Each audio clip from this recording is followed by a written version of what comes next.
Quand l'occasion s'est présentée, j'avais déjà passé 20 ans, j'avais déjà eu un parcours scolaire qui avait rien à voir avec le bois ni la scierie. Par contre, quand l'occasion s'est présentée, j'ai pas réfléchi très longtemps. En l'espace d'une semaine, mon choix de revenir a été ultra rapide. Depuis tout petit, mon père m'avait pas non plus conseillé de venir, il m'avait vraiment poussé à faire un métier qui me plaisait. En l'occurrence, c'était les armes, j'étais armurier. J'ai suivi tout un processus à l'école qui a duré 5 ans pour être armurier, et en fait, au bout de 6 mois que j'étais armurier, j'ai eu cette opportunité de revenir. Donc à ce moment-là, je suis revenu hyper motivé, mais sans savoir du tout ce qui m'attendait, quoi. Par contre, si j'avais su ce qui m'attendait, je pense que ça m'aurait effrayé. J'avais 21 ans et j'avais bossé l'innocence, l'insouciance, mais sans aucun regret. Ça a été une vraie découverte. Et on va dire que c'est facile à gérer une fois qu'on connaît un petit peu les schémas, ça se répète. Dès qu'on parle de ressources humaines, de management, on est sur de la matière molle où là, il faut s'adapter à chaque personne à chaque fois. Et tout le monde est différent, les réactions sont ultra variées. Et là, ça a été un autre parcours du combattant, là.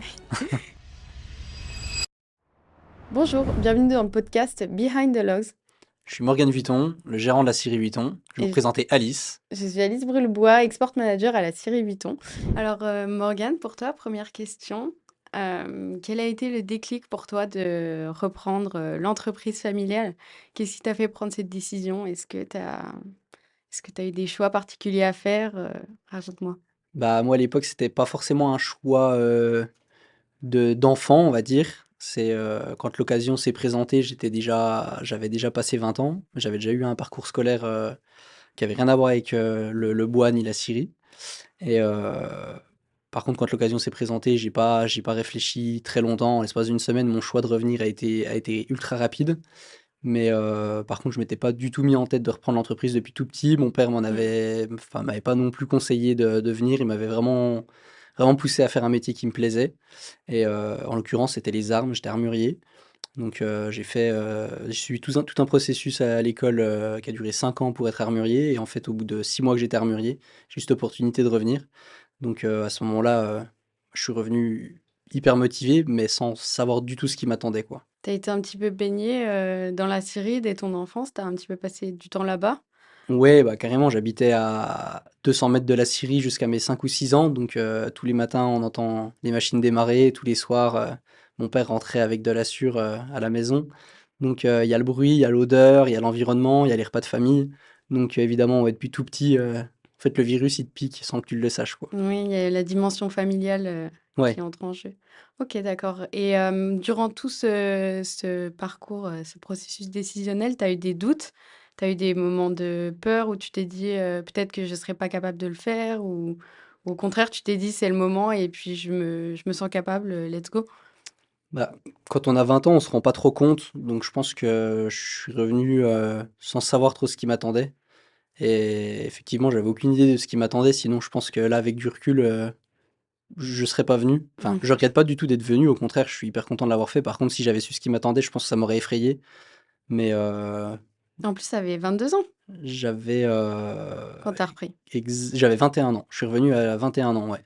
J'avais 21 ans. 21 ans et j'avais bossé l'innocence, l'insouciance, Mmh. mais sans aucun regret. Oui, parce qu'à 21 ans, tu t'occupes de ton entreprise pendant que peut-être, certains autres ont pas encore leur premier La travail ou plupart de mes copains étaient encore à l'école et ils le sont toujours d'ailleurs, oui. 3 ans plus tard, Mmh. enfin pour beaucoup donc oui, c'était pas forcément un âge, auquel on a l'habitude de voir des gens revenir, dans le but de reprendre une entreprise à très court terme, quoi. Oui, c'est sûr, ouais et là, tu penses que qu'aux yeux des autres, ça a un petit peu impacté, est-ce que tu penses que c'est un peu plus, une pas une menace, mais on va dire, est-ce que l'âge, c'est quelque chose de négatif quand les gens t'ont vu, reprendre la Syrie? Alors sur l'entourage, on va dire que la famille proche, gros soutien parce que pour le coup, c'est un peu le bébé de la famille où Mmh. tout le monde a envie de voir, D'encourager? durer l'entreprise et d'encourager donc là-dessus, il y a eu des très bons retours. On va dire dans un cercle, amical, les amis proches, en fait, bah, ils sont pas forcément prêts à ça. Les autres jeunes qui ont mon âge, ils sont pas forcément, sur la même, vision que moi, donc eux, ça a pu peut-être les surprendre et forcément quand, on a l'habitude de beaucoup sortir, faire la fête et qu'on commence à devoir faire l'impasse sur certaines choses, bah, tout de suite ça surprend un peu donc on se sent un petit peu mis à l'écart au début Mmh. et après ils comprennent et puis ils acceptent et puis voilà, ils grandissent aussi donc ça prend un peu plus de temps mais au final ça s'est plutôt bien passé. Mais c'est vrai que le plus gros soutien que j'ai eu au final, c'est plus des gens qui m'ont que j'ai rencontrés par le biais du travail, Oui. heu, des plus des gens qui sont devenus des mentors, des gens qui étaient pas forcément dans l'industrie du bois, mais qui ont eu aussi des parcours un peu atypiques dans l'entrepreneuriat et des gens qui donnent énormément de conseils et qui nous tirent énormément vers le haut, donc ça, c'était vraiment cool et après sur les clients ou les fournisseurs, c'est différent. Il y a de tout. Il y en a qui ont essayé de profiter de mon âge et de mon manque d'expérience, enfin même mon expérience inexistante même pour dire. Donc là, moi j'ai eu tous les schémas. J'ai des gens qui ont profité, qui ont essayé de casser des prix ou de vraiment prendre enfin, d'appliquer des conditions hyper particulières. Et il y en a d'autres pas du tout, à l'inverse, qui ont été hyper adorables, qui ont été pleins de conseils, qui le sont encore aujourd'hui et qui félicitent du travail qui a été fait. Et ça, c'est hyper encourageant, quoi. Oui, puisque ton apprentissage, tu parti de 0. La première fois que tu as mis le pied à la scierie, tu parti de Ouais. 0 en termes de connaissances, peut-être pas 0, mais bon. J'avais été un petit peu enfant avec mon père, au boulot, à la scierie, mais en fait, c'était sur la partie que lui, il gère et qu'il gère encore aujourd'hui, sur la partie exploitation forestière, approvisionnement, donc les achats.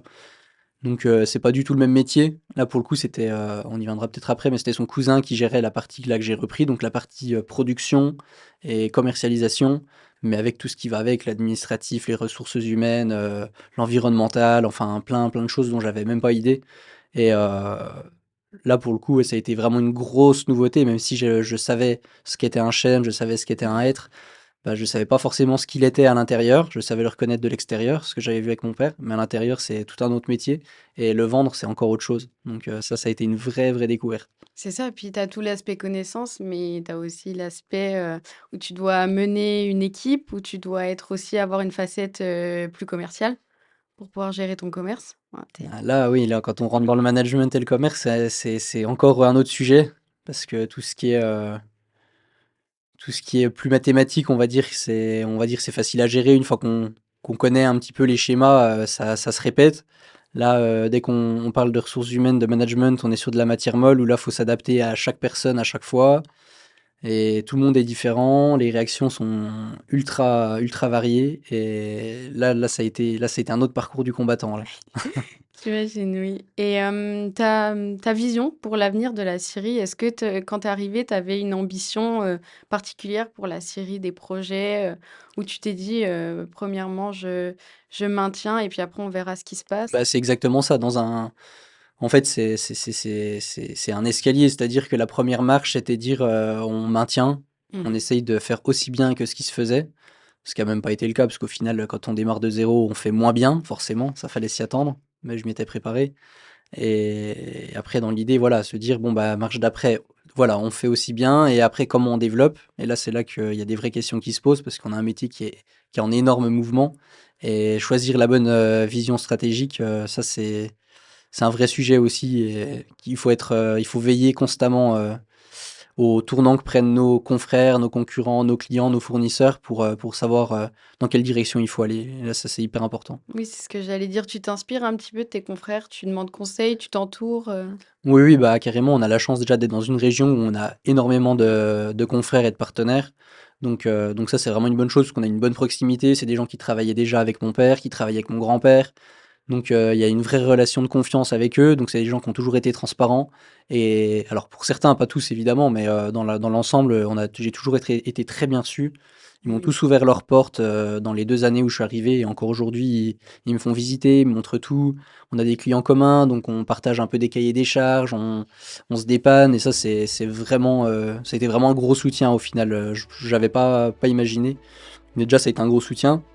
Et en plus, c'était une grosse source d'inspiration parce qu'au cours des 10 dernières années, il y en a certains qui ont eu des très belles évolutions. Et aujourd'hui, analyser leur évolution, comprendre pourquoi ça a fonctionné chez eux et comment on pourrait le retranscrire chez nous à notre façon, parce que l'idée c'est de pas faire un copier-coller, ça fonctionnera pas forcément 2 fois, Oui, c'est sûr. mais comment on le retranscrit à notre façon de travailler, à notre façon d'être, avec notre image, notre marque, là c'est hyper intéressant pour le coup.